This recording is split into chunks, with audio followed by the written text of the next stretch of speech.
Welcome to the Kill Count, where we tally up the victims in all our favorite horror media and show you how they were made. I'm Zoran, I voted for Gvojic, and today I'm covering Freddy vs. Jason vs. Ash, The Nightmare Warriors, first published in 2009. Following the successful sales of the first series, Dynamite greenlit a sequel even before the final issue was released. Writers Jeff Katz and James Gvojic returned alongside artist Jason Craig. Originally envisioned as a 12-issue epic, the treatment was cut in half to 6 issues. But man, there's still a lot that happens in this thing, since they envisioned this as the epic finale to the trilogy started with Freddy vs. Jason. The Nightmare Warriors picks up right after the end of Freddy vs. Jason vs. Ash. The Necronomicon is used by the government to resurrect a very naked Freddy Krueger, who then sends Jason on a revenge mission to kill Ash and his girlfriend Carrie. Pretty standard stuff, but what's not standard are all the returning characters from both the Nightmare and Friday franchises. We've got Tina Shepard, Alice the Dream Master, and even Tommy freaking Jarvis. It's the ultimate fan fiction, and honestly, it's the best part of the book. Well, aside from the fact that Freddy wants to take over the White House, which is why we're doing this one before the election on Tuesday. So make sure to get out and slash the vote, bitches! Ha ha ha ha ha ha! Please don't vote for Freddy. And before I get into what's not so great about this book, I want to point out that the folks that made this really love horror. We're all good friends, we're all horror nuts, and it's very collaborative. So much so that writer Jeff Katz actually wrote to New Line when he was 8 years old, trying to get involved in making a new Nightmare on Elm Street movie. That said, my issues are pretty much the same as the previous book. The art is inconsistent, and I have a hard time telling the characters apart, especially when they look nothing like their movie counterparts. The writing is less juvenile this time around, but the characterizations of our headliners are still off. Ash is much more of a dick this time around, and not in a funny way.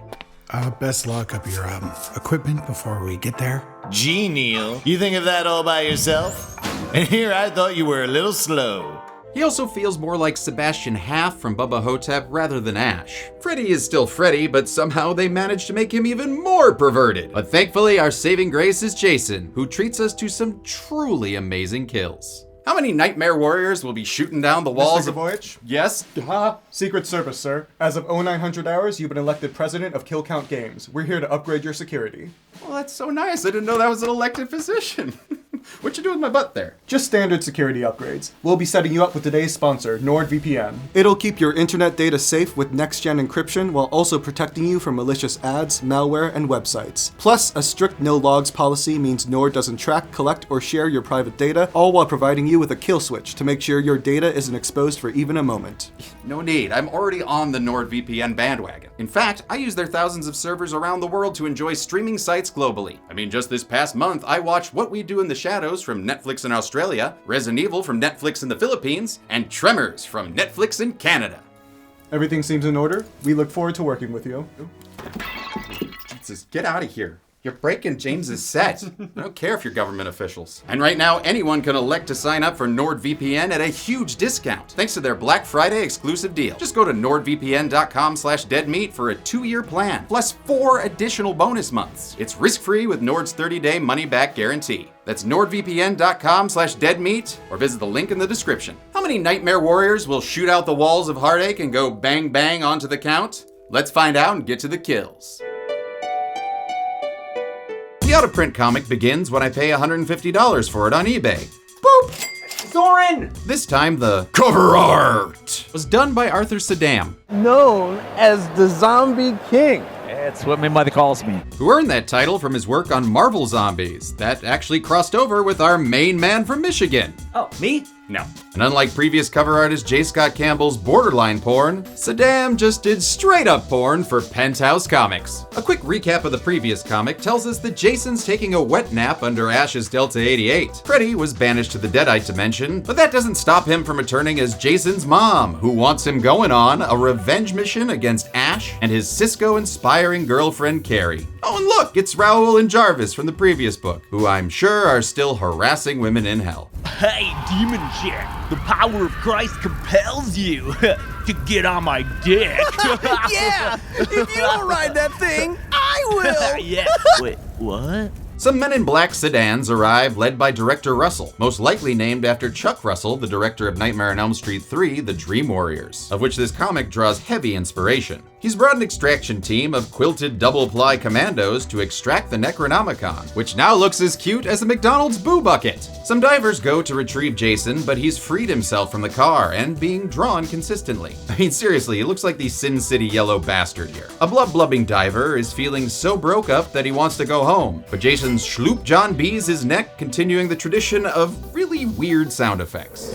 The other diver flees to the surface, where he's helped out of the water and onto the Count, when Jason gives him the old relic treatment, gutting him and then taking out his buddy with a machete to the face. Ooh, damn! Killed before he could name his favorite Family Matters character. The Snowmandos open fire and end up shooting one of their own, but Jason manages to relieve them of their guilt by breaking one's neck and disarming another. Backup arrives in the form of these Ghostbuster posers, who Jason makes into Toastbusters. Wait, the cords are in the water. How is he electrocuting them on ice? Ugh, I missed when science was a thing. 7 more Snowmando silhouettes show up, including Little John. Yeah! And Jason gets all Hulk issue 340 on them, before slicing them up on and off panel. But a couple must have survived, since later 2 guards say Jason killed 13 people. So minus the other agents, that only adds 4 for Jason, since one of those guys was shot by his own men.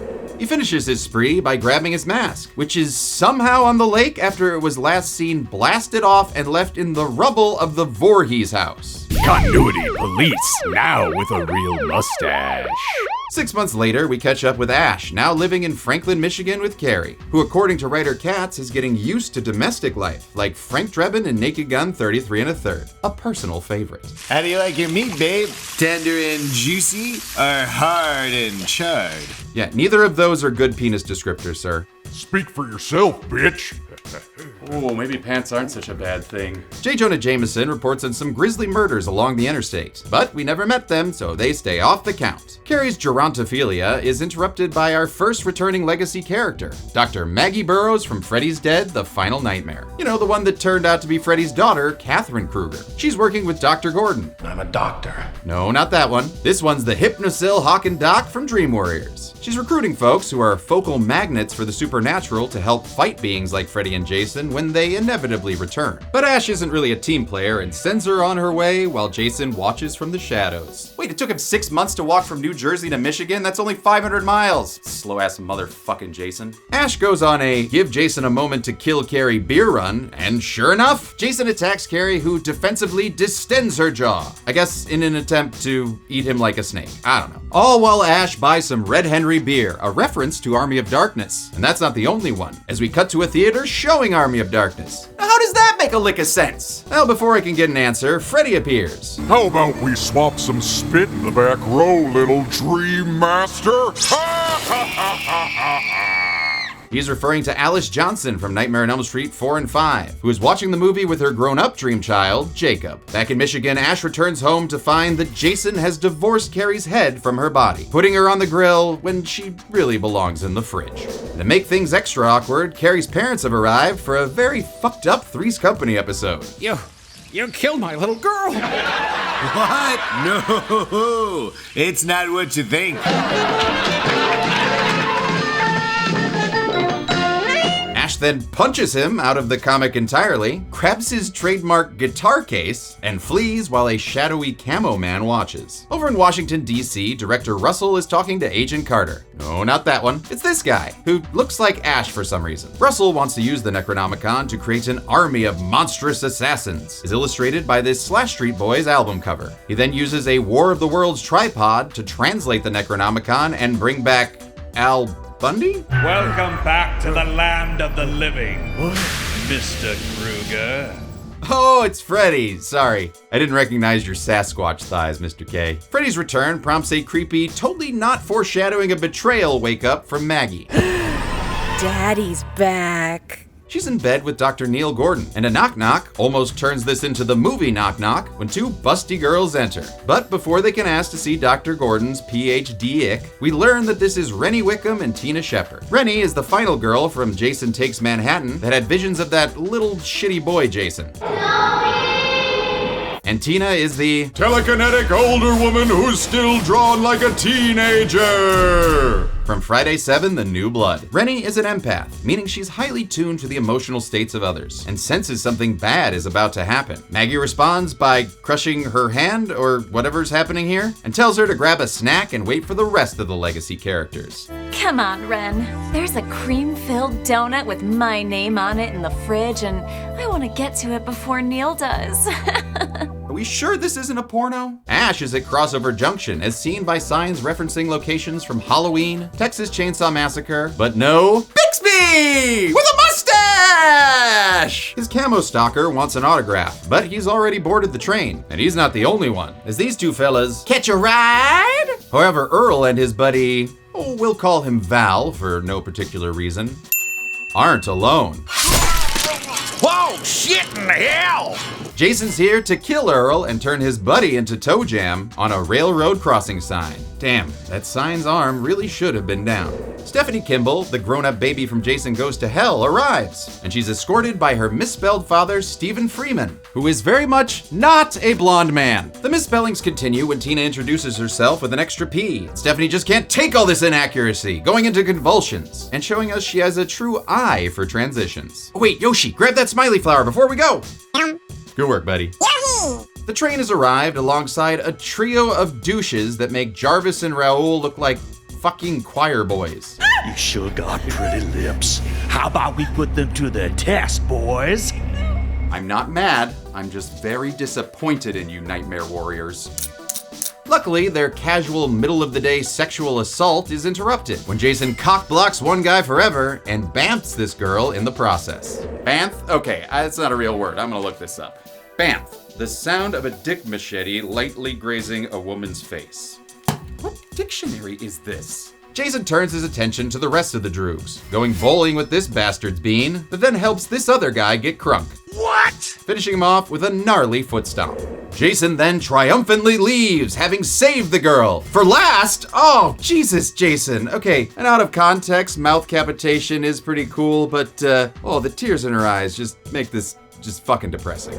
Back at the House of Confusing Perspectives, Alex and Jacob have arrived, as well as Ashley J, who wants a piece of Jason. And Maggie tells him he's not alone, introducing him to the rest of the group. Maggie plans to use everyone's combined powers to destroy Freddy and Jason once and for all. Ooh, and here's your chance, as Jason barges in, immediately killing Steven by punching his head into his body like a human whack-a-mole. Why are you blonde? He seemed to say.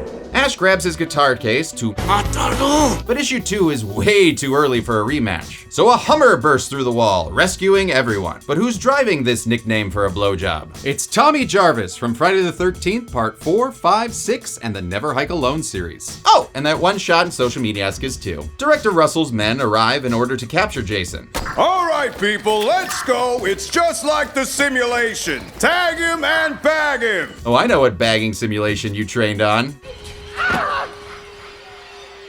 They enter the house and open fire, making sure Jason is chock full of bullets and some dildo missiles for good measure. Somehow, it knocks him out, and they take him back to Black Book HQ. The Nightmare Warriors have now gotten a room at the Anagram Motel, much to the dismay of the Bates family. Norman, sue their asses! No, Mother, it's just an homage. They all recap their backstories and powers. Tina has telekinesis, Alice can pull people into dreams, Rennie has the feels, Maggie is Freddy's daughter, so there's something there, Stephanie has visions because she's actually Jason's great niece, and Tommy, well, he's just kind of persistent. What about you, Jacob? Mom? Sounded like there was more to that. Moving on. But whatever their differences, they're all united in one common goal, to never wear bras. And it was a conscious choice to have them all scantily dressed according to artist Jason Craig. The last comic was set during the winter, and it didn't make sense for the girls to be in skimpy outfits. So they set this book in the summer, specifically for the copious amount of cleavage to make sense. Classy. Tommy leaves because he believes he's the true chosen one destined to kill Jason, and the rest plan to talk to Maggie's father, Director Russell, in hopes of convincing him to use the Necronomicon to send Freddy and Jason to hell for good. I don't know if you should trust that book. Oh, come on, I won't let you down, buddy. Okay. The Nightmare Warriors arrive at Black Book HQ, where they get a security scan from a guard who, for some reason, is very surprised by basically the same metal hand he's scanning them with. I mean, of all the dumb— Jesus! Just a hand. just my hand. They make it past him and are immediately arrested, with Ash soon realizing Maggie might not be on the up and up. Hey, wait a minute. I thought she said the guy in charge was her father. Why'd she introduce herself to that Russell character? Jason's put in a prison filled with deadites and a familiar face welcoming him to the pit. Ooh, maybe you can unlock Reptile. Also, I want to say, for the most part, I like the look of Jason's half mask, which artist Jason Craig said gave Jason some more emotion. But sometimes, yeah, he just looks real dumb. I miss my mommy. With his new captive audience, Freddy reveals his plan. I control the book and all its power now. All I needed was a little help to get back on my feet. And voila! Here I am in all my glory, presidential glory. Will you shut the hell up, you undead punks? Can't you see I'm trying to monologue here? God, I love him calling out those shitty rhymes. They go to Jason's Mac vs. PC dream space for some privacy, where Mr. Freddy says he needs Jason's help taking over Washington. Jason prefers to keep the versus part of the book's title going, but eventually Freddy convinces him to enlist as his general with one word. Tommy. But you can't face your nemesis looking like that. Guess it's time for a... Makeover, makeover, makeover, makeover, makeover, makeover, makeover. Yeah. You look fabulous, Jason. While Ash, Tina, and Alice cool their heels in the hoosegow, Maggie, Rennie, and Neil go to see Freddy. Oh, is this a conjugal visit? Because I like my ladies a little younger than this one. Now, it's never been explicitly stated before that Freddy was a child molester, just a child murderer, but according to Freddy actor Robert Englund, originally there was a hint of pedophilia. However, during filming of the original movie, a horrible scandal known as the McMartin case was happening. The scandal involved a preschool run by the McMartin family, which was accused of sexually abusing children. The case lasted 7 years, and eventually all charges were proven false and dropped. But the scandal caused director Wes Craven to downplay Freddy's original origins. Of course, that didn't stop the 2010 remake from making it just completely true. He brought us here so that we would remember what he did to us. That movie. Freddy uses his skeleton powers to transform back into Uncle Leo? Hello! Earlier, Russell gave Freddy an all-access pass to the Necronomicon to help unlock its secrets, which allowed him to become one with the book and get a bloodthirst ab trap pick for his Tinder. Director Russell goes after Freddy with his own glove, but Maggie redirects it right into Russell's stomach, leaving him to slowly bleed out on the floor. Ooh! Can't believe you did that to your dad. Gordon Russell wasn't my father. Right, your real dad was Freddy. Well, looks like it's time for a nice family reunion. Now give Daddy a little sugar, sweetums. Fucking gross.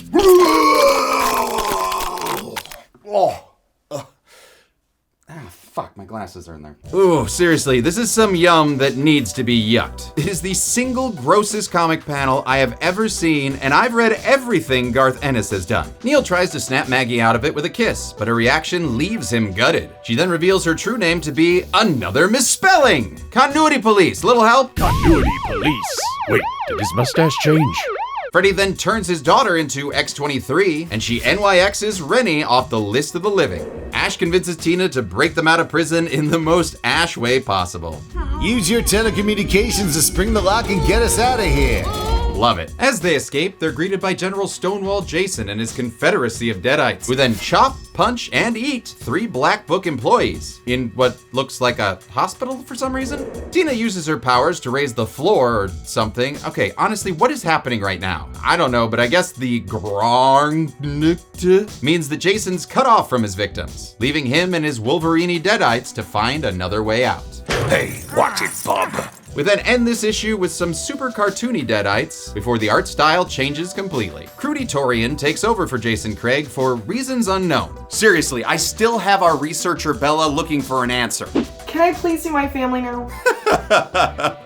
No. Torian would later go on to do Wildstorm's Gen 13 comic, and his style is a lot more cartoony than Craig's, taking line work to an extreme. I mean, seriously, what are all these extra lines on Ash's face? After beating a deadite to death for stealing Krusty Burgers, Ash finds the Necronomicon, but it's being guarded by the translation machine that is now transformed into Predatron. Kruger must be losing his touch.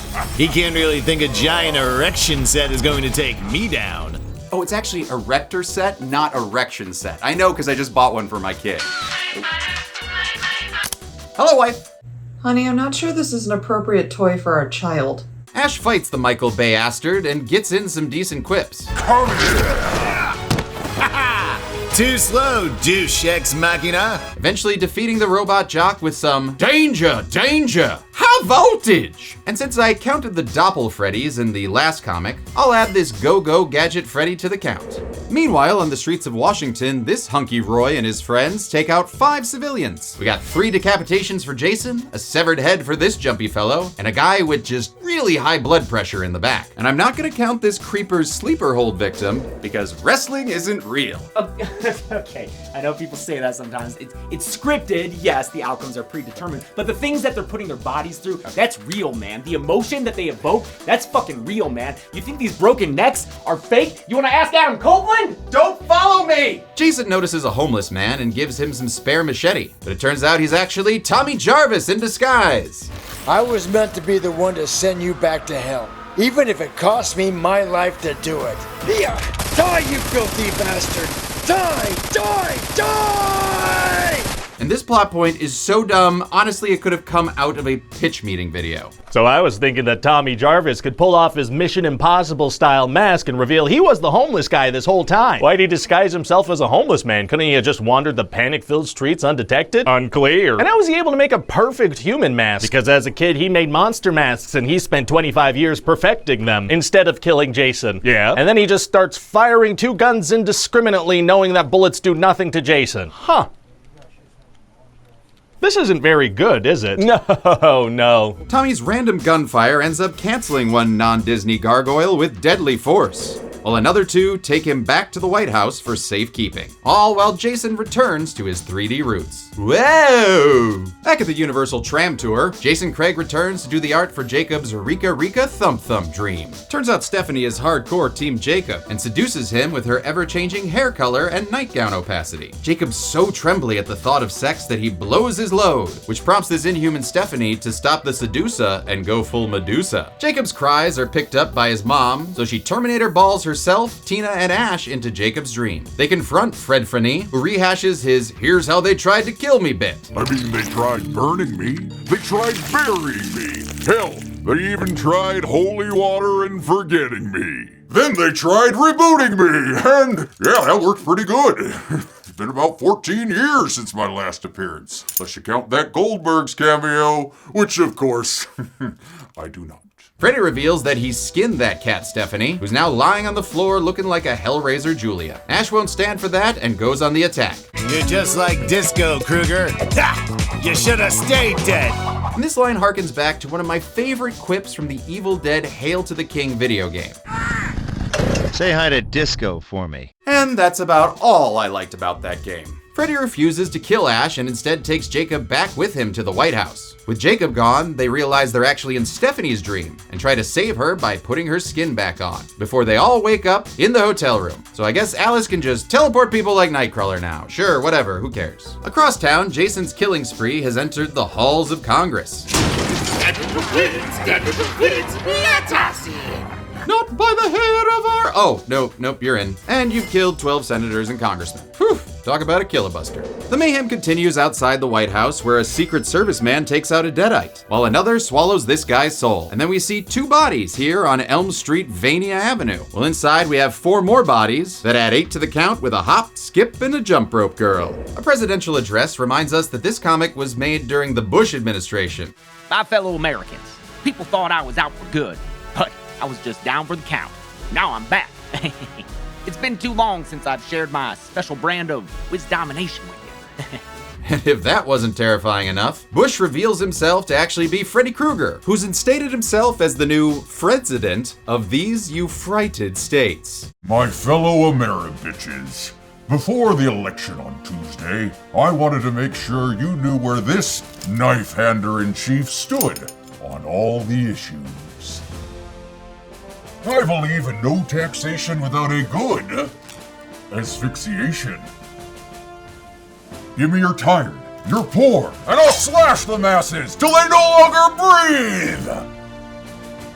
Yeah, I'm no monster. Your body, your choice. So this election day, vote for Frederick Charles Krueger, because I can guarantee you the last thing I want America to be is woke. Ha ha! Vote! Ash plans to storm the White House by mixing metaphors and raiding the local pawn shop for supplies, like double machetes, double handguns, and a chainsaw and boomstick. It ain't much, but it's gonna have to do. What do you mean? It's exactly what you use every time you fight anything. And why the hell did a pawn shop have a chainsaw hand? I only have one because I bought it online without telling my wife. A Spider-Man 3 style exposition recap adds 2 more bodies in this wide shot, since we already counted this gingerly snapped in half body earlier. Stephanie's starting to lose her mind a little and just disappears, while Tina and Alice call out Ash's dumbass plan to run in guns blazing. Well, it can't be that dumb because the US military is doing exactly that. Oh boy, looks like it's time for some kill guessing. No, that's what I meant. I don't mean counting. I count 4 dead soldiers on the ground here, 1 dead man-bat that takes out, let's say, 4 soldiers in this helicopter, since we saw 3 in the previous panel, plus the pilot. Then Emo Fred takes out 4 more helicopters, which I'll also say have 4 soldiers in each, based on the aftermath shot here. That gives us a total of 24 kills. 25 kills. Hey, asshole! Knock, knock. Chainsaw calling! 26 kills and an outdated Avon calling pun. While the Resident Evil Retribution ending continues, we catch up with Stephanie, dreaming about blood on the steps of a church. Like you do. She's brought inside and attacked by Jason Isis, while Reverend Fredo Sarducci reveals her destiny. You're from the same lineage as that giant machete-wielding hick. Deep in here, locked away from you, is the secret. And Uncle Freddy is gonna help you find the key. Inside that black, beating heart of yours, an unstoppable killer waits to be freed.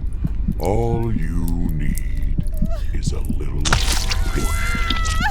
Like so. Much like the Blood of Christ scene from the previous book, this scene evokes good old dark and scary Freddy, before he again ruins it by becoming sequel Freddy. What are you gonna do now? You're supposed to say, I'm gonna go to Disney World. Freddy's heart poke turns Stephanie into a true Voorhees, macheteing Priest Freddy, who oogie boogies onto the count. After magically getting some shoes between panels, she tiptoes out of her dreams and into the real world, where Bishojo Jason somehow gets a mask, but still doesn't have a bra. Back in the Oval Office, Jacob and Tommy are trying to look on the bright side of life, while Freddy does his taunting thing. I shit bigger fish than you without any fiber supplements. You heard it here first, folks. Freddy shits fish. Freddy goes to kill Tommy in order to eat his yummy survivor soul or whatever, but Jason ain't having any of that. Tommy belongs to him, but Maggie protects Freddy by getting into a cat fight with Jason. Ah, seriously, you're pulling my hair? What are you under that mask? A big shambling puss. Nope, not saying that. I guess I could try it. It's a good thing that Nope, not saying that either. Get out of here. Secret Wishes Freddy makes a knockoff Wolverine sound before asking Jason, do you have a flag? No? Well, here you go! Now you can have a country. The fight comes to an end when a tank barges in, crushing Jason and... Whoa, hey, Maggie? She can't really be dead, right? Oh yeah, she's gone.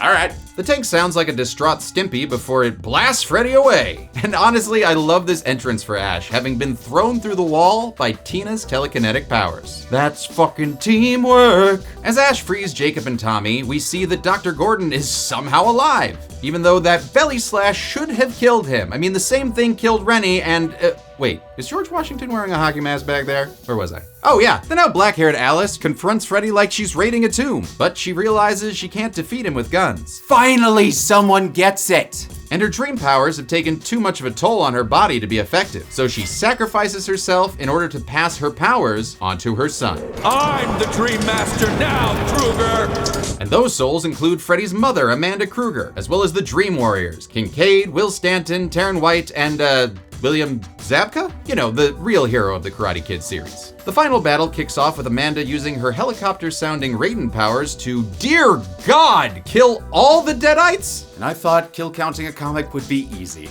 Okay, I can count 177 in this shot and 168 in this one, and I guess I'll go with the larger number since there is some overlap. So we can add 177 Deadites to... You better not be counting bastard skellies! I'm charging overtime for this! Approved.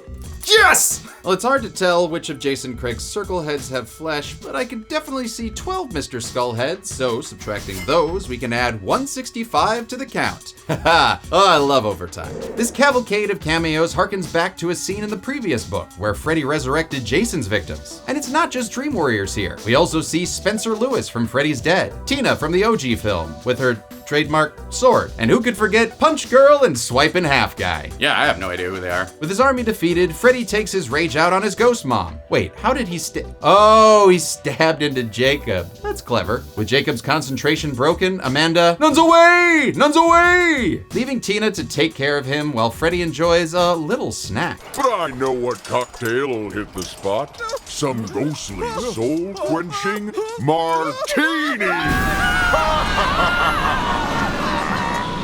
Freddy drinks up the teens that also should have disappeared when Jacob was stabbed, but no time for explanation since Jason has returned. And I love the little cartoon cutout for where he broke through the wall there. Ash and Tommy argue about who gets to kill Jason. No, I need to be the one to put Jason down for good. You can't do it. Only I can. Get over yourself, punk. This isn't a video game. But if it was, I'd be covering it on the first Friday of every month since I'm the new Dead Meat Game Daddy. Oh, I immediately regret that name. Ash forfeits his game of rock, paper, chainsaw to go help the girls, while Tommy and Jason have the fight he's been hyping up for decades. Ooh, let's watch. You just kept killing and killing and killing, but you never got me, and you never will. Yeah! You never will.